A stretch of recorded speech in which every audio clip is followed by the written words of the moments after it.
ನಮಸ್ಕಾರ friends, quarterly result ಚಾನಲ್ಗೆ ಸ್ವಾಗತ. ಎಕ್ಸೈಡ್ ಇಂಡಸ್ಟ್ರಿ ತನ್ನ ಕ್ವಾರ್ಟರ್ 3 ರಿಸಲ್ಟನ್ನು ಈಗ ತಾನೇ ಪಬ್ಲಿಷ್ ಮಾಡಿದೆ. ಇದು ಕನ್ಸಲ್ಟೇಟೆಡ್ ಫೈನಾನ್ಷಿಯಲ್ ರಿಸಲ್ಟ್ ಆಗಿದೆ.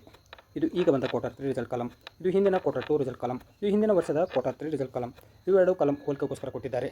ಡಾಟಾ ಕ್ರೋಡ್ಸ್ದಲ್ಲಿದೆ. ಎಲ್ಲಕ್ಕಿಂತ ಮೊದಲಿಗೆ ನೋಡೋಣ ರೆವೆನ್ಯೂ ಫ್ರಮ್ ಆಪರೇಷನ್, ಅಂದರೆ ಆದಾಯದ ಬಗ್ಗೆ. ಹಿಂದಿನ ಕ್ವಾರ್ಟರ್ 2ದಲ್ಲಿ ಕಂಪನಿಯು 4450 crore ರೆವೆನ್ಯೂ ಜನರೇಟ್ ಮಾಡಿತ್ತು. ಹಿಂದಿನ ವರ್ಷದ ಕ್ವಾರ್ಟರ್ 3ದಲ್ಲಿ ಕಂಪನಿಯು 3979 crore ರೆವೆನ್ಯೂ ಜನರೇಟ್ ಮಾಡಿತ್ತು.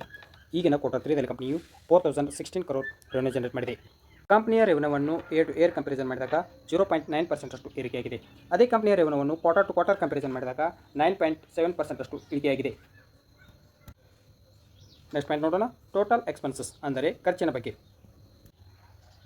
ಹಿಂದಿನ ಕ್ವಾರ್ಟರ್ 2ದಲ್ಲಿ ಕಂಪನಿಯು 4157 crore ಖರ್ಚು ಮಾಡಿತ್ತು. ಹಿಂದಿನ ವರ್ಷದ ಕ್ವಾರ್ಟರ್ 3ದಲ್ಲಿ ಕಂಪನಿಯು 3724 crore ಖರ್ಚು ಮಾಡಿತ್ತು. ಈಗಿನ ಕ್ವಾರ್ಟರ್ 3ದಲ್ಲಿ ಕಂಪನಿಯು 3791 crore ಖರ್ಚು ಮಾಡಿದೆ. ನೆಕ್ಸ್ಟ್ ಪಾಯಿಂಟ್ ನೋಡೋಣ, net profit for the period ಅಂದರೆ ಲಾಭದ ಬಗ್ಗೆ. ಹಿಂದಿನ ಕ್ವಾರ್ಟರ್ 2ದಲ್ಲಿ ಕಂಪನಿಯು 233 crore ಪ್ರಾಫಿಟ್ ಮಾಡಿತ್ತು. ಹಿಂದಿನ ವರ್ಷದ ಕ್ವಾರ್ಟರ್ 3ದಲ್ಲಿ ಕಂಪನಿಯು 202 crore ಪ್ರಾಫಿಟ್ ಮಾಡಿತ್ತು.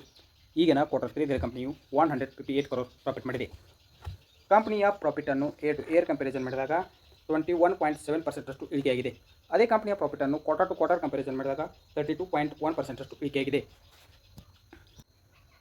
ನೆಕ್ಸ್ಟ್ ಪಾಯಿಂಟ್ ನೋಡೋಣ, ಅರ್ನಿಂಗ್ ಪರ್ ಶೇರ್ EPS ಪ್ರತಿ ಶೇರ್ಗೆ ಎಷ್ಟು ಗಳಿಕೆ.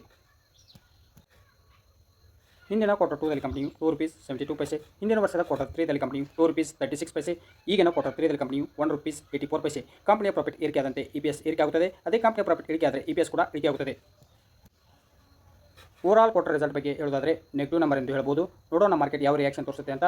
ಇನ್ವೆಸ್ಟ್ಮೆಂಟ್ ಮಾಡುವ ಮೊದಲು ನಿಮ್ಮ ಫೈನಾನ್ಷಿಯಲ್ ಅಡ್ವೈಸರ್ ಸಲಹೆ ಕೇಳಿ ಇನ್ವೆಸ್ಟ್ಮೆಂಟ್ ಮಾಡಿ. ವಿಡಿಯೋ ಇಷ್ಟ ಬಂದರೆ ಲೈಕ್ ಮಾಡಿ, ಶೇರ್ ಮಾಡಿ ಮತ್ತು ಸಬ್ಸ್ಕ್ರೈಬ್ ಮಾಡ್ಕೊಳ್ಳಿ. ನಮಸ್ಕಾರ.